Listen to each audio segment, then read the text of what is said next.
L'invité de Nabine Boadi sur Radio Harmonie Cornouailles. Alain Pomès, bonjour. Bonjour Alors, Nabine. Très content de vous recevoir. Vous êtes le directeur du Centre européen de formation continue maritime qui fête ses 20 ans cette année. Et à cette occasion, vous proposez deux journées importantes. Le 30 juin pour une portes ouvertes. Et puis le 2 juillet où vous allez décerner le premier trophée partage et mer. 2 journées exceptionnelles, nous allons en parler. Alors 20 ans, ça se fête. 20 ans, ça se fête. On dit généralement quand on aime, on a toujours 20 ans. Donc nous sommes passionnés par notre métier, par notre mission. Nous aimons ce que nous faisons. Donc nous sommes heureux d'avoir 20 ans. Les 20 ans donc du Centre européen de formation continue maritime. Alors, le 30 juin, c'est une journée festive. Le programme. En fait, on a voulu mettre l'ensemble de cette manifestation des 20 ans sous le signe de l'humain. Et on s'est posé des questions très simples. On s'est dit, qu'est-ce qu'on peut dire aujourd'hui? Qu'est-ce qu'on peut dire d'intelligent sur l'homme? Et on s'est rappelé que, en fait, l'outil le plus important, le plus formidable que chacun d'entre nous a chez lui, dans son entreprise, chez nos clients, avec tous nos partenaires, ce sont le cerveau des gens qui travaillent dedans. Donc, on se dit que si on voulait parler de l'humain, il fallait pas parler des capacités d'exécution des êtres humains, mais des capacités de conception. Et donc, rappeler à chacun qu'un être humain, c'est quelqu'un qui réfléchit, c'est quelqu'un qui est capable d'avoir des idées, c'est quelqu'un qui est capable de créativité. Donc on a décidé de décliner ces 2 journées sous un thème qui s'appelle l'art et la manière. Alors l'art et la manière, pourquoi? Pour lier la capacité de création artistique avec la formation, avec cette élévation par la formation des compétences. L'art et la manière dans le maritime, c'est le thème que vous avez retenu pour cette journée du 30 juin. C'est ça, avec 2 journées. Alors d'abord une belle journée le samedi 30 juin. Donc c'est une opération porte ouverte sur notre centre. Donc je demande bien entendu à tous les Concardois et à tous nos amis dans l'agglomération et autour de vouloir nous rejoindre. Ils vont passer un bon moment avec nous. C'est le samedi de 14h à 18h. En fait, on va faire plusieurs choses très très différentes. Donc comme je disais, l'art et la manière. D'abord nous allons accueillir 3 expositions. Une première exposition d'un artiste concarnois qui s'appelle Bruno Blouch.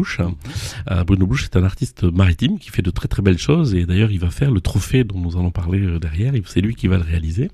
Donc il va d'abord installer une œuvre dans la cour du CFCM, une bouée qu'il a réalisée, qu'il va nous prêter pour quelque temps, et puis il y aura une belle exposition de ses œuvres dans notre entrée et un des couloirs de l'établissement. Ensuite on reçoit un photographe qui s'appelle Jean-Jacques Rougeau, qui est un photographe lui aussi voisin de Tréguin. Et la particularité de Jean-Jacques Rougeau, c'est de travailler sur les gestes, de travailler sur les gens, de travailler sur les individus. Et il fait de très très belles photos de personnes et d'individus en activité. Il est d'ailleurs venu chez nous photographier nos stagiaires, photographier nos formateurs. Il travaille dans les chantiers navals ailleurs. Et il fait les photos qui sont centrées chaque fois sur l'activité humaine. Et ce sont de très belles œuvres également.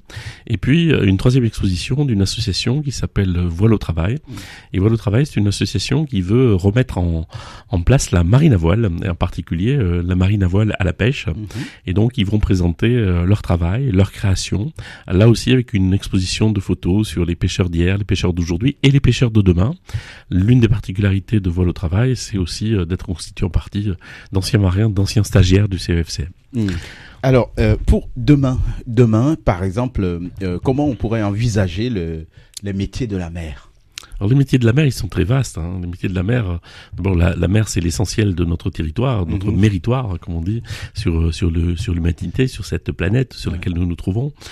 Ça veut dire qu'il y a un grand espace. Il y a un grand espace à découvrir, à conquérir. Et on l'a déjà dit d'ailleurs ici à plusieurs occasions. On sait que demain, la mer va être un des premiers pourvoyeurs de richesses à l'échelle de la planète. C'est la mer qui va contribuer à nourrir les habitants. C'est la mer qui va apporter de l'énergie. C'est la mer qui va nous permettre d'accéder à l'eau, d'accéder à la satisfaction des besoins les plus naturels. Donc, il va être de plus en plus précieux et important d'aller sur la mer et d'avoir des compétences qui permettent d'aller sur la mer. Aujourd'hui, tout le monde sait qu'il suffit de regarder autour de soi. 90% des objets qui constituent notre environnement ont à un moment donné ou un autre transité par un conteneur maritime et ont été portés sur un bateau. Donc, le transport maritime, on connaît. La pêche, on connaît, surtout ici, chez nous, en Bretagne. Ce qu'on connaît moins, c'est le développement des biotechnologies, c'est le développement de l'industrie agricole maritime, c'est-à-dire la capacité de créer une agriculture maritime. C'est aujourd'hui la possibilité d'aller chercher des minerais au fond de la mer, c'est la possibilité de transformer le vent, la houle, etc. en énergie. Donc ce sont des secteurs qui sont un petit peu moins connus. C'est plus compliqué parce que par définition les mers ne se trouvent pas à l'intérieur des pays.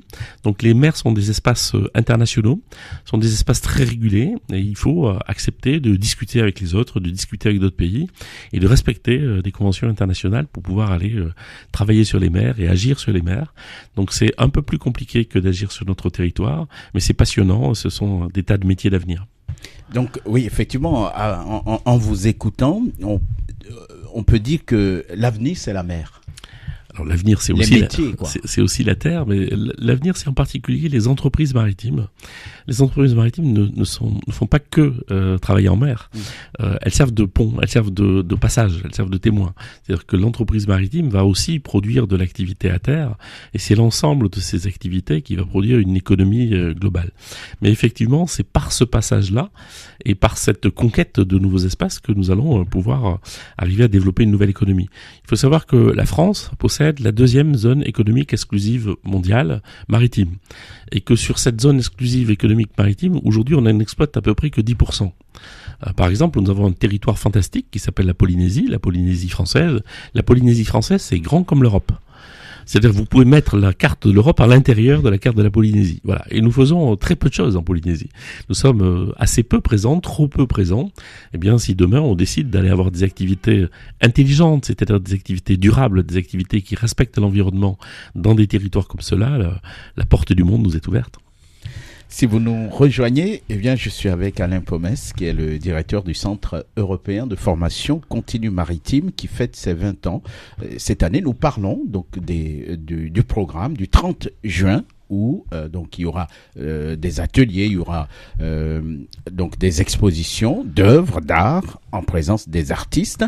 Il y aura également donc quelques ateliers et puis une découverte des métiers de la mer. Parlez-nous un peu de ces ateliers et puis de qu'est-ce que vous allez montrer au public. Alors, puisque nous parlions tout à l'heure de la conception, donc les artistes, c'est pour rappeler la créativité humaine. Et à côté de ça, en fait, on a voulu donner de la place et donner la parole à nos équipes, à nos formateurs, à des personnes que les gens connaissent pas forcément. C'est-à-dire, si vous ne venez pas en formation dans le centre, vous ne connaîtrez pas nos formateurs, à moins de les croiser quelque part sur un bateau ou sur les ports. Donc, on a demandé à chacun d'entre eux d'expliquer leur métier, d'expliquer ce qu'ils font. Et vous pourrez voir ce qu'ils font à travers des exercices sur des simulateurs de navigation, sur des simulateurs de radiocommunication. On va vous expliquer les espèces de poissons. On va vous faire des cours de secourisme. On va vous montrer comment aujourd'hui on peut tracer une route et on peut tracer une carte maritime. On va aussi vous expliquer les ateliers et les métiers de la mer à travers une présentation d'un petit film sur nos métiers, à travers des rencontres aussi avec les consultants qui chez nous aident les candidats à tracer des parcours, à tracer des perspectives d'emploi. Donc l'idée c'est de vous promener dans le bâtiment et de passer d'une exposition à quelque chose de plus sérieux, d'un atelier ludique à quelque chose de plus informatif, en passant par des petits drones, par exemple maritimes, qui vont montrer comment demain on va aller ramasser les plastiques en mer. C'est un enjeu majeur aujourd'hui, avec des petits robots qui vont aller comme ça grignoter le plastique en surface et au fond des océans. Donc l'idée c'était de montrer notre savoir-faire et de faire savoir notre savoir-faire à travers cette rencontre entre des choses qui peuvent paraître sérieuses comme ça, parce que visiter un centre de formation, c'est pas toujours marrant. Voir des cours avec des tables et des chaises et des gens qui vous font cours, la plupart d'entre nous, on se rappelle l'école, même si ça fonctionne pas pareil, c'est pas toujours très très sexy d'aller voir ça. Donc l'idée, c'était d'animer tout ça, d'animer cette compétence, et on va aller plus loin, puisqu'il y aura aussi dans la cour un orchestre, Swingaman, on va faire du swing. Là aussi, une particularité, c'est que certains de nos formateurs jouent dans cet orchestre. On aura une crêpe party au profit d'une association maritime. Là aussi, on souhaitait avoir une association caritative ou une association maritime qui va tirer elle-même les bénéfices de la buvette. Donc venez profiter de la buvette et des crêpes. Ça sera pas gratuit, mais la totalité des bénéfices vont aller à cette association et le CFCM n'encaissera rien là-dessus. Alors, vous avez évoqué la protection donc de l'environnement. C'est d'actualité, hein, la mer est polluée. Hein. C'est d'actualité, la mer est polluée. On nous parle aujourd'hui. J'étais la semaine dernière en Méditerranée. La Méditerranée est une mer pratiquement fermés. Et on sait aujourd'hui que les fonds marins en Méditerranée sont couverts de plastique. Vous avez certains endroits où lorsque vous descendez en plongée, j'allais faire de la plongée moi-même il y a 30 ans dans certains endroits en Méditerranée. Mais aujourd'hui, lorsqu'on y retourne, il n'y a plus aucune vie dans certains fonds marins. Et au contraire, on voit des déserts, on voit de la rocaille et on ne voit plus ni de plantes, ni de poissons. Par contre, on voit ce plastique. D'ailleurs, le pire, c'est celui qu'on voit pas. C'est les microplastiques, etc. On connaît ça en Méditerranée, on connaît ça aujourd'hui, ce fameux océan de plastique dont on nous parle sur les océans. Il va bien falloir faire quelque chose. Aujourd'hui, ce que n'ont peut-être pas conscience tous nos éditeurs, c'est que 90% de la pollution maritime vient de la terre. C'est pas les marins, c'est pas les bateaux qui salissent la mer. C'est ce que nous rejetons depuis la terre. Ce sont les fleuves qui salissent la mer, ce sont les embouchures qui salissent la mer, ce sont les littoraux qui salissent la mer. Donc en fait, chaque fois qu'on va quelque part à terre se servir d'un sac en plastique dans un supermarché et le laisser s'envoler, chaque fois qu'on va jeter un mégot de cigarette qui va rouler dans le ruisseau, mais tout ça, ça va finir au fond de la mer. Ça va finir au fond de la mer, ça va polluer, ça va détruire. Et si nous ne faisons pas quelque chose, dans quelques années, même ce fameux espace magnifique des fonds de mer, il va être aussi difficile à récupérer. D'où l'importance pour tous ceux qui nous écoutent de pouvoir participer ou assister à cette journée portes ouvertes au Centre européen de formation continue maritime. Donc à partir de 14h le 30 juin. C'est ça, à partir de 14h, c'est une fête.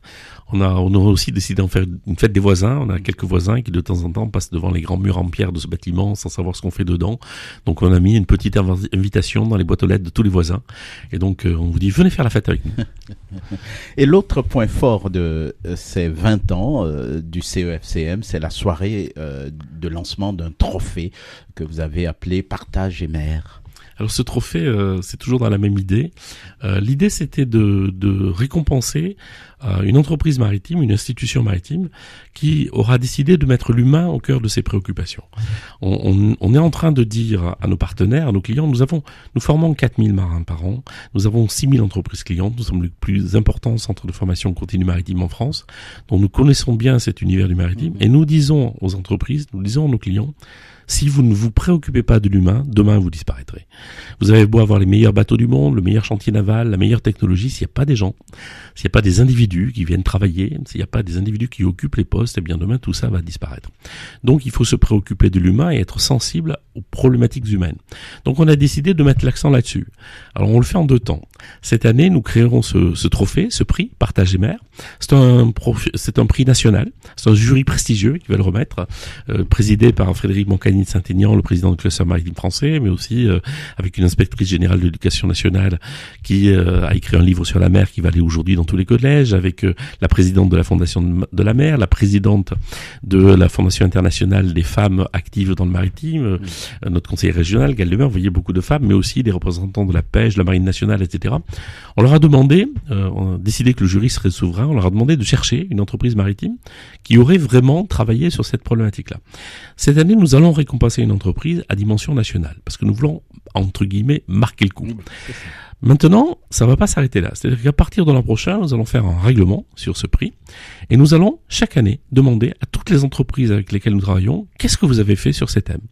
Qu'est-ce que vous avez fait sur les conditions de travail? Qu'est-ce que vous avez fait sur la sécurité? Qu'est-ce que vous avez fait sur les carrières? Qu'est-ce que vous avez fait sur l'égalité homme-femme, etc. Qu'est-ce que vous avez fait pour l'humain dans le maritime? Et on va demander à celles d'entre elles qui auront estimé avoir fait quelque chose de nous dire ce qu'elles ont fait, de candidater à ce trophée. Et ce trophée, nous allons le remettre tous les ans. Nous allons le remettre et chaque année, ce trophée sera une œuvre d'art unique, ça sera jamais le même, chaque année ça sera différent. À nouveau, toujours pour refaire ce lien avec les capacités de conception et cet engagement de l'humain. En fait, ce qu'on veut faire, c'est un bruit de fond. Et un bruit de fond continu sur l'homme, n'oubliez jamais l'homme, n'oubliez jamais l'être humain au sein de vos entreprises. 20 ans de compétences maritimes. Je suis avec Alain Pomès, qui est le directeur du Centre européen de formation continue maritime, qui fête effectivement ses 20 ans. En 20 ans, qu'est-ce que vous pouvez dire dans votre métier, ce que vous avez pu découvrir? Qu'est-ce qui vous rend fier et qu'est-ce qui a été le plus difficile, par exemple? D'abord, nous avons une grande fierté. Ce métier, c'est pas n'importe quel métier. La formation continue, ça consiste à aller chercher des individus, à les accompagner pour aller plus loin, pour aller plus haut, des gens auxquels on donne une deuxième chance très souvent dans leur vie, des gens auxquels on permet d'accéder à un nouveau métier, de se reconvertir, d'avoir une évolution professionnelle. Donc c'est d'abord un métier magnifique qui tire les gens vers le haut. Donc notre plus grande satisfaction, c'est d'avoir tiré vers le haut plus de 40 000 personnes en 20 ans, 40 000, peut-être 50 000, on n'arrive pas bien à compter parce qu'il y a des gens qui sont revenus plusieurs fois, mais on sait qu'on a passé au moins 40 000 personnes sur ces 20 années. Donc ça, c'est notre plus grande fierté. La plus grande difficulté, il y en a plusieurs. L'une des premières difficultés, c'est que pour se former, il faut avoir du temps. Et donc, il faut trouver de la disponibilité. Et lorsqu'on travaille, lorsqu'on a une activité professionnelle, c'est toujours un petit peu difficile de trouver du temps pour aller se former. Et en plus, lorsqu'on est marin, c'est-à-dire lorsqu'on est en mer, lorsqu'on est sur un bateau, on peut pas venir se former sur le temps de travail. Donc, la première difficulté, c'est d'adapter nos rythmes de formation aux disponibilités des marins, aux disponibilités de nos clients. La deuxième difficulté, c'est que de la formation continue, ça coûte. Il faut des machines, il en faut beaucoup. Nous avons des métiers très spécialisés. Il faut des formateurs de haut niveau de compétences.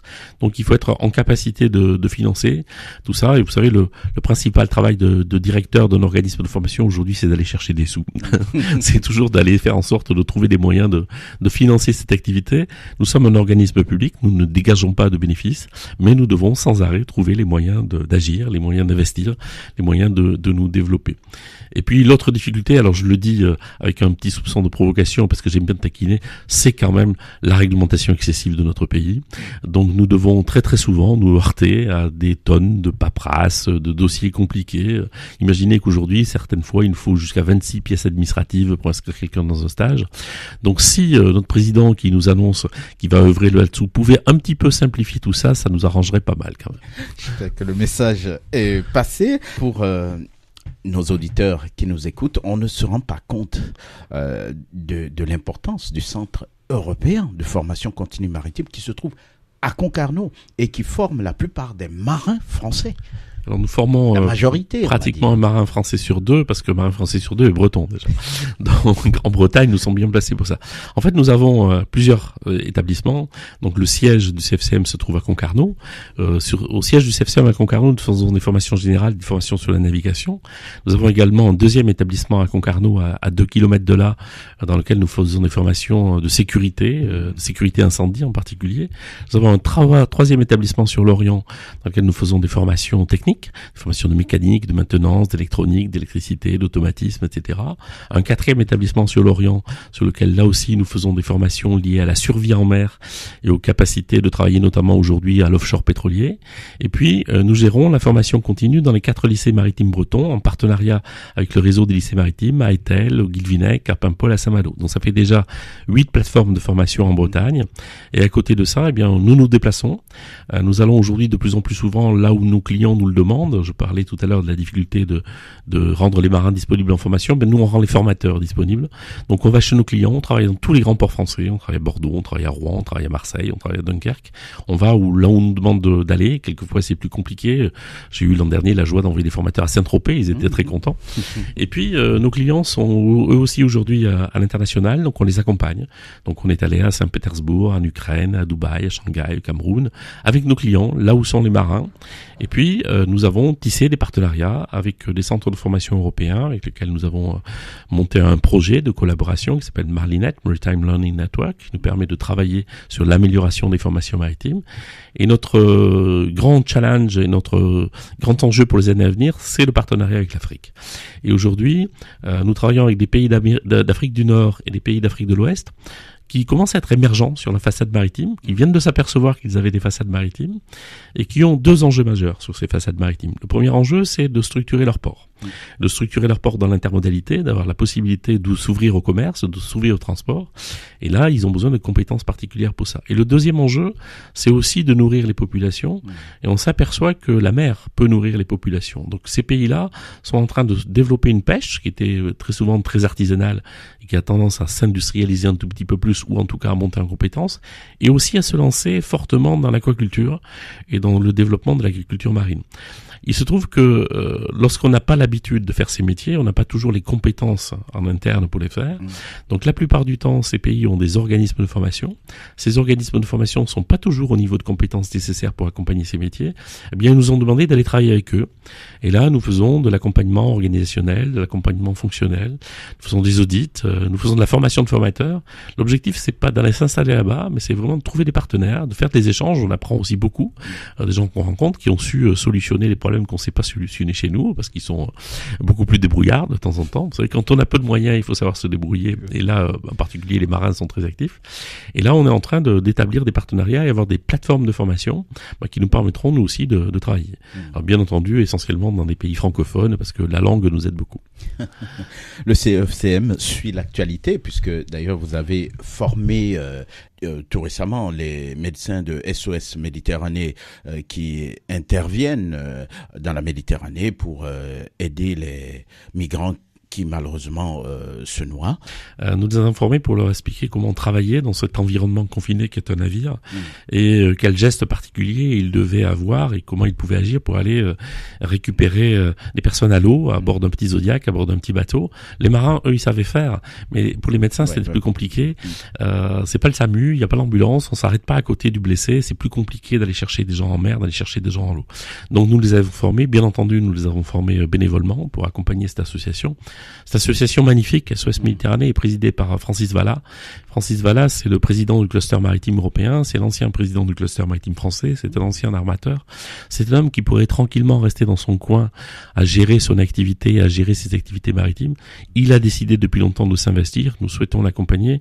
Et vous savez, pour les gens de mer, aller secourir quelqu'un qui se noie, quand vous avez quelqu'un qui est en train de mourir en mer, quand vous avez des bateaux qui sont en train de couler, jamais on demande la nationalité de l'individu qu'on va chercher, jamais on va lui demander une carte de séjour ou un titre d'identité. On va récupérer le marin, pas le marin, la personne qui est en train malheureusement de se noyer, on va le monter à bord et puis après, bien, on verra bien ce que les autorités des pays riverains veulent faire ou pas. Et là, on s'aperçoit aujourd'hui qu'il y a quelques difficultés de ce côté-là. Alain Pomès, directeur du Centre européen de formation continue qui fait ses 20 ans. Alors, comment vous vous projetez dans l'avenir pour les 20 prochaines années ? Alors, on espère être encore là dans 20 ans. Comme on disait tout à l'heure, les métiers maritimes et la mer sont en train de se développer. Nous avons 3 axes de développement. Le premier axe de développement, c'est le territoire. On s'élargit. Je vous l'ai dit tout à l'heure, l'avenir pour nous, c'est l'Afrique. Et je crois que l'avenir de l'humanité, il est en Afrique aujourd'hui. Donc, on va essayer de travailler sur l'Afrique et de travailler en partenariat avec les pays africains, en particulier les pays de la francophonie, pour échanger et monter ensemble. Nous étendons nos gammes de compétences. Dans une entreprise maritime, il n'y a pas que des problématiques technologiques, il y a des problématiques aujourd'hui de management, il y a des problématiques d'interculturalité, il y a des problématiques de chaîne logistique, il y a des problématiques de commercialisation des produits, de transformation des produits. Donc on va de plus en plus étendre notre champ de compétences pour répondre à toutes les demandes qu'on peut nous faire sur l'ensemble des technologies. Il y a des enjeux aujourd'hui, par exemple, autour de l'intelligence artificielle, autour de la cybersécurité. Certains de nos clients sont en train de travailler sur des ordinateurs quantiques pour résoudre leurs problèmes de traitement de milliers de gestion de conteneurs à travers le monde. Donc on est vraiment très très loin de l'image d'Épinal de ce que ça peut être un bateau. Donc il y a des clients chez nous qui sont en train de travailler avec des ingénieurs, avec des équipes d'ingénieurs qui sont parmi les plus performantes au monde pour résoudre des problèmes de transfert de données. Donc on élargit ce champ de compétences et nous à notre petit niveau, bien on essaye d'apporter des consultants. On crée par exemple, on vient de créer une licence de management des activités maritimes et on va aller sur ce type d'activité. Et puis on se développe sur l'ensemble des autres champs du maritime que les navigants. On va de plus en plus sur la réparation navale, la construction navale, on va sur la gestion portuaire, sur l'activité de la plaisance, on va sur le nautisme, on va sur la transformation des produits de la mer. Et là, depuis l'an dernier, nous sommes partenaires d'un projet qui s'appelle Blue Train, qui est en partenariat avec plusieurs universités, avec la station biologique de Roscoff et puis également le Muséum d'histoire naturelle et la station biologique de Concarneau. Et là, nous allons chercher, en partant de la recherche appliquée et de la recherche fondamentale, quels sont ces événements de recherche qui pourront demain permettre de créer de l'économie, et en particulier de l'économie bleue, et voir comment on peut transformer la recherche en éléments de compétences et comment on peut apporter ces éléments de compétences dans les entreprises au travers des biotechnologies et en ce qui nous concerne, on l'a dit tout à l'heure, au travers de l'alimentation, au travers de la production animale. Tout le monde connaît aujourd'hui des exemples avec les vers marins qui permettent de faire de l'hémoglobine, la capacité de cultiver des algues, etc. Donc il y a beaucoup de choses à faire dans ces domaines. En tout cas, merci beaucoup Alain Pomès. Je rappelle que vous êtes le directeur du Centre européen de formation continue maritime, donc basé à Concarneau. Et pour fêter vos 20 ans d'activité, eh bien, vous proposez 2 journées, le 30 juin, à partir de 14h, avec des ateliers et découvertes des métiers de la mer, la protection de l'environnement en s'amusant. Des expositions également sont au programme. Puis le 2 juillet, vous allez décerner le premier trophée Partage et Mer à une entreprise ou une institution maritime responsable et engagée qui aurait fait de l'humain sa priorité. C'est ça ? C'est ça, autour de la... Je peux pas vous dire aujourd'hui quelle est l'entreprise qui va être retenue parce que le jury est souverain et on va devoir attendre le 2 juillet. Vous savez pas encore. J'ai une petite idée, mais je sais pas complètement. Ceci étant, les quelques dossiers dont nous avons parlé sont des dossiers vraiment très importants sur des gens qui essayent de bâtir des ponts entre les êtres humains et en tout particulier de bâtir des ponts entre les marins. Donc cette soirée du 2 juillet est réservée aux professionnels, donc elle est sur invitation. Et là, on va remettre ce prix. Frédéric Moncani de Saint-Aignan, le président du cluster maritime français, va remettre ce prix. Par contre, j'invite tous vos auditeurs et tous nos amis à nous rejoindre le samedi 30 à partir de 14h au CFCM 1 rue des Pins à Concarneau. L'invité de Nabine Boadi sur Radio Harmonie Cornouailles.